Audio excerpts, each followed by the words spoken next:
The abduction. Verdant Reach was one of the few human colonies that still looked like paradise.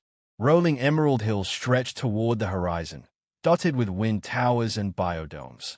The sky shimmered with two suns, casting long golden shadows across the meadow where Alara Voss lay in the grass, watching her youngest brother chase a butterfly. "Careful, Jace," she called. "If you fall again, I'm not carrying you back." The 6-year-old turned and grinned, missing one front tooth. "I'm fine. Look, I almost got it." Their twin siblings, Lyra and Kale, 10 years old and constantly arguing, stood nearby near the stream, skipping stones. Alara sighed, brushing a strand of dark hair behind her ear. She was 13, technically in charge, and had promised her father she'd keep them safe while he handled supply runs to the northern farmstead. He'd left early that morning, wearing his usual wide-brimmed hat and old survival vest. She could still hear his last words clearly. "If anything weird happens, don't be brave. Be smart. Get the emergency beacon." At the time, she rolled her eyes. What could happen out here? That's when the sky split open. A thunderous hum tore through the peaceful air. The birds scattered. The air shimmered with charged particles. Then the shadows came. 6 colossal ships descending silently, impossibly fast, their hulls engraved with symbols none of them had ever seen before. The children froze. Massive columns of golden light struck the ground in front of them, kicking up clouds of dirt. Then came the figures, tall, armored beings with elongated heads and glimmering capes. Their movements were slow, deliberate, arrogant. One of them stepped forward, holding a silver rod that expanded into a triangular device, scanning the children. "Are these the specimens?" the alien hissed in Galactic Common. "Yes, Royal Agent," said another. "Confirmed Voss DNA markers. All 4. Alara grabbed Jace and stepped back, her voice trembling. What do you want? Who are you?" "You are leverage," the first alien said flatly. "Nothing more." Stasis fields burst from their devices, light blue orbs that snapped around the children, freezing the mid-motion. They couldn't scream, couldn't move. The last thing Alara saw was the ship doors closing. Half a continent away, Leon Voss stood atop a wind ridge, checking soil quality with a digital probe. He'd spent years pretending to be a farmer. Earth Command thought he was dead. The galaxy had forgotten his name, and that's exactly how he liked it. But then he heard the warning ping in his ear implant. A ping no one else should ever send. Emergency beacon, triggered. His heart dropped. He bolted to his hoverbike, tearing across the grasslands in seconds. As he neared his home, his pulse turned to ice. Smoke. Burn marks. No sign of life. He leapt from the bike before it stopped, sprinting to the family biodome. Smashed glass. Disrupted senses. A scorched trail in the dirt. The unmistakable signature of a royal extraction team. Leon stayed at the ground for a long moment, unmoving. Then, slowly, he walked to the old barn. Behind a loose panel in the floor, he punched a sequence into a hidden lock. A metal case hissed open. Inside, his armor, his blade, his suppressed rail pistol, and a long-forgotten transmitter. His hands didn't shake as he equipped each piece. Muscle memory returned with each movement, cold, practiced, lethal. He activated the transmitter. It hissed to life with a flicker of red light and a mechanical voice. Ghost Protocol. Initiated. Confirm Operator ID. Leon Voss. Apex Class Hunter. Authorization Black Echo 0. Confirmed. He stayed into the distance as the wind picked up. They thought he was just a farmer. They thought his children were unguarded. They thought the Apex was dead. A whisper escaped his lips, laced with fury and promise. "You took my children. I'm taking your kingdom." Ghost Protocol. The stealth cruiser wasn't much to look at. A rusted hull, mismatched engines, and scorched plates. But it flew fast, and it was off-grid. That was all Leon Voss needed. Inside the cockpit, dim red lights illuminated the cracked control panel. Leon sat in the pilot's seat, eyes fixed on the flickering holo display in front of him. Lines of data scrolled down the screen, beacon trails, power signatures, gravitational distortions. He wasn't chasing the kidnappers. He was tracking them. Alara, He muttered under his breath. Please tell me you left a trail. He knew she would. She was his daughter, after all. At 13, she had already memorized more survival code than most military cadets. A red blink pulsed on the map. There it was, a faint signature embedded in a planetary comm ping, just off the King's known diplomatic corridor.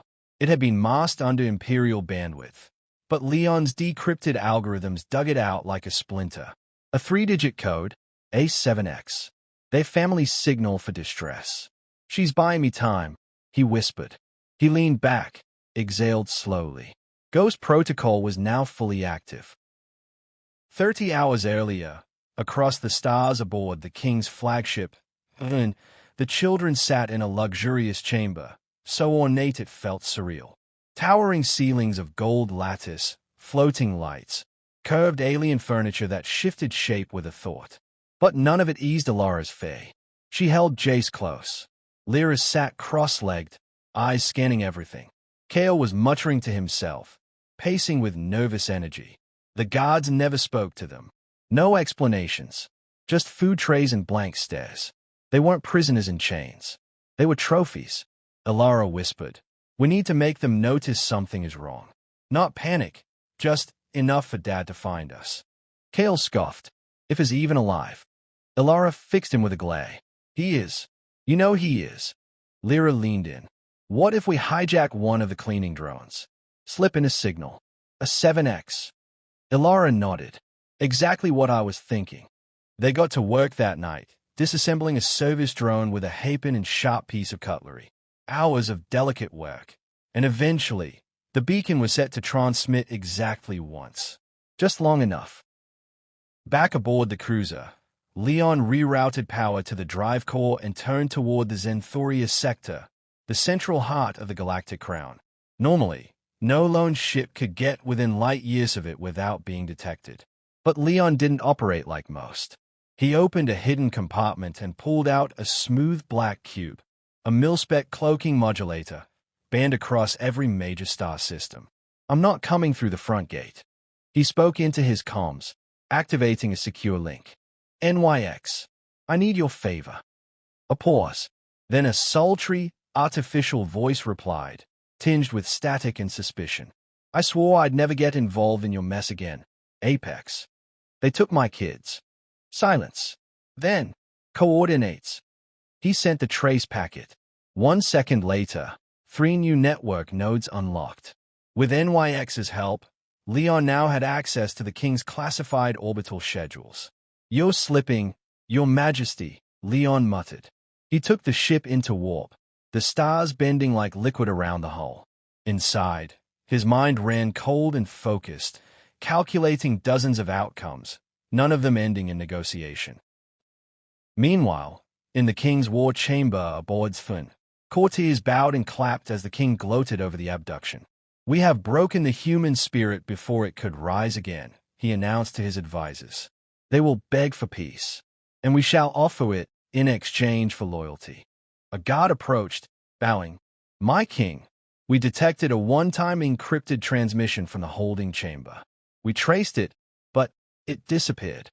The king raised a plated brow. A human trick. We believe so, but the origin was weak. Primitive. He waved it off. Let them try. Earth is fractured. Their war heroes are dust. There's no one left to stop us. In deep space, Leon's ship dropped out of warp behind a dying moon. Ahead of him shimmered the great capital world of Xanthoria Prime, a gas-wrapped planet with floating palace cities and endless military rings. Leon narrowed his eyes. I'm coming. And this time, not even a king would be enough to stop him. One-man war. Xanthoria Prime shone like a crown of fire against the dark. 1,000 palace spires pierced the clouds, glistening with golden metal and stained glass windows taller than mountains. Orbiting above the capital were concentric rings, military docking bays, sensor grids, orbital cannons. And Leon Voss was already inside. He moved like a shadow through the belly of the palace city, dressed in black phase armor with refractor plates. Each footstep was calculated, each breath regulated. He was more machine than man now, but the rage burning in his veins kept him very human. It had taken less than an hour to breach the outer defenses, thanks to the forge clearance chip NYX delivered at the last second. Once inside, it was just a matter of doing what he was built to do. Cut, disappear, repeat. Two guards turned a corner near the upper spire lift. They didn't even see him. A suppressed bolt punched through both helmets before either could make a sound. Leon dragged the bodies behind a statue of the king, wiping blood from his visor with a gloved hand. Target location, Royal Sector, Hall of Triumphs. He uploaded Alara's signal trace into his helmet display. The children had been moved, again. Probably staged for the king's victory broadcast plan for tonight. The arrogance was typical. Leon loaded a plasma blade into his right vambrace and sprinted down the corridor. Above the city, in the throne chamber of the Sky Spire, the Galactic King stood draped in ceremonial armor. Rings of officials and alien nobles surrounded him. Cameras floated in the air like silent observers. All across the Empire, trillions watched live. In the center of the dais stood 4 human children, dressed in ceremonial garb, flanked by armored guards. Alara's face was calm, but her eyes never stopped moving. She was searching for it, the sign she knew would come. The king raised his hands. Let the galaxy witness the might of Zenthoria. Even the humans now kneel, helpless, begging for mercy they do not deserve. He stepped forward to lay a hand on Alara's shoulder. Then the lights died. Leon struck from above. The skylight shattered as he dropped through in a blur of black and silver. By the time he hit the ground, his rail pistol had already fired 4 times, each round exploding a guard's helmet. The king staggered back, his cloak flaring. The noble screamed. The guards rushed in. Leon didn't stop moving. He swept low, slicing through an alien lieutenant's midsection, then flipped over a railing, firing a sonic dart into the control tower, disabling the force field around the children. Alara, he shouted. She grabbed Jace and ran. Kale and Lyra followed, ducking behind a fallen pillar. The king roared, raising his war staff, energy flaring. You're supposed to be dead. Leon stepped forward, calm as ever. You should have checked. He fired a grave bolt at the king's chest. It glanced off his ceremonial armor. The monarch stumbled, dazed, but alive. You cannot win, human. You are alone. Leon smiled behind his visor. That's the idea. More guards flooded in. Leon moved like a storm, disarming one, shooting another, throwing a plasma grenade that lit the throne room in fire and chaos. His children crawled toward the side chamber, where Alara had spotted a maintenance tunnel. Go, he shouted. Alara nodded once. We'll meet at the rally point. Leon turned back to the king, who now stood amidst the wreckage, weapon crackling. You'll doom your kind, the king hissed. No, Leon growled. I'm saving mine. The last strike was silent. Leon launched his wrist blade. It spun through the air and buried itself in the king's neck. The monarch fell without a word. A final gasp escaped his throat as the broadcast cut to static. Across the galaxy, trillions of eyes went wide. The Galactic King was dead, killed in a flash by a ghost from humanity's past. Minutes later, Leon sprinted through the understructure with his children. Emergency alarms blared overhead. In the confusion, no one chased them. They reached the stolen cruiser, hidden in a cargo bay. Jace hugged him tight. Lyra sobbed into his shoulder. Kale sat stunned. Alara buckled herself in, voice quiet but firm. Are we going home? Leon hesitated, then shook his head. There's no home anymore. Not yet. He powered up the ship. The cloaking field shimmered. Now we disappear, just for a little while. Alara looked at him. What happens next? Leon's eyes darkened. We wait. And when they come looking, we finish this. The apex vanishes. Weeks passed. The assassination of the Galactic King had detonated through the galaxy like a black hole swallowing stars. Zenthoria Prime, once the jewel of imperial stability, had fractured overnight. Warlords turned on each other. Trade routes collapsed. Border planets revolted. The crown was dead, and no one could believe who killed it. No fleet, no army, just one man. No name, no face, just a shadow in black armor. The galaxy called him many things now. The human ghost, the last apex, the king's doom. But to 4 children hiding on a derelict ice moon, he was just Dad. Leon Voss stood at the edge of a frozen canyon on Era 9, watching the wind whip over the cliffs. His breath fogged the air. The sky was dim with 3 suns low on the horizon, giving just enough warmth to keep the ancient research station from freezing solid. Behind him, inside the bunker, his children practiced survival drills, exactly as he taught them. He listened for a while. Lyra was giving Jace instructions on how to stabilize a field ration burner. Kale was griping about how boring drills were. Ilara ran it all with quiet command. She was becoming someone dangerous. Someone like him. He didn't know if that scared him or made him proud. A soft beep interrupted his thoughts.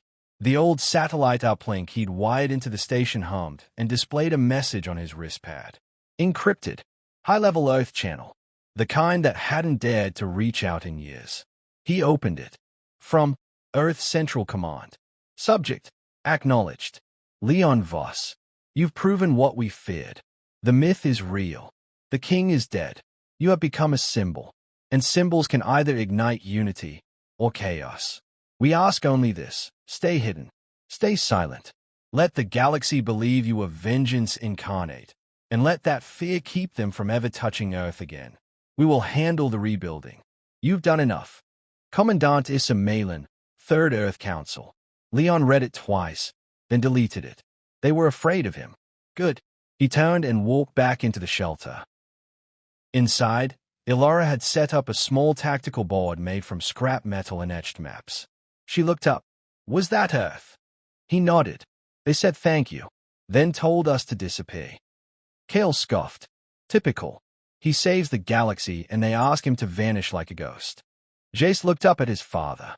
Are the bad guys all gone? Leon crouched beside him, putting a hand on his shoulder. No, but they are confused. Scared. They won't be looking for a family of 5 hiding on a dead moon. Lyra crossed her arms. So what now? Just wait here forever. Leon stared at the flickering lights in the ceiling, then back to his children. No, he said.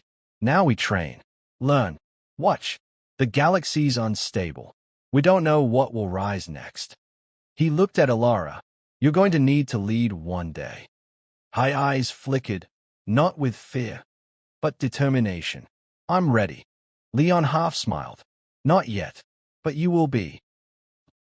In the wider galaxy, legends of the event spread like wildfire. Some said the king was assassinated by a secret Earth fleet cloaked in black hole tech. Others claimed a Deathworld beast broke into the throne room and tore him limb from limb. Only a few knew the truth, and none of them dared speak it aloud. One name whispered through pirate broadcasts and warlord bunkers. The Apex is alive. In response, several alien factions signed unprecedented truces, afraid that if they touched another human child, Earth might unleash the hunter again. Peace, born from terror. And somewhere, deep in the shadows of the fringe worlds, a ghost watched from the cold. Waiting. Final scene. On a quiet evening, Leon sat by a small fire outside the bunker. The stars above were sharp and distant. Ilara joined him, wrapped in a thermal coat, rifle slung over her shoulder. She sat beside him in silence. Do you ever wish it had never happened? She asked. He was quiet for a moment. Then, sometimes. But if it hadn't, you'd never have known what you're capable of. She looked at him. And what's that? He turned to her. Surviving. Fighting back. Leading. She smiled faintly. Like you. Leon looked up at the stars, his voice low. No, better than me. The fire cracked, and the legend burned.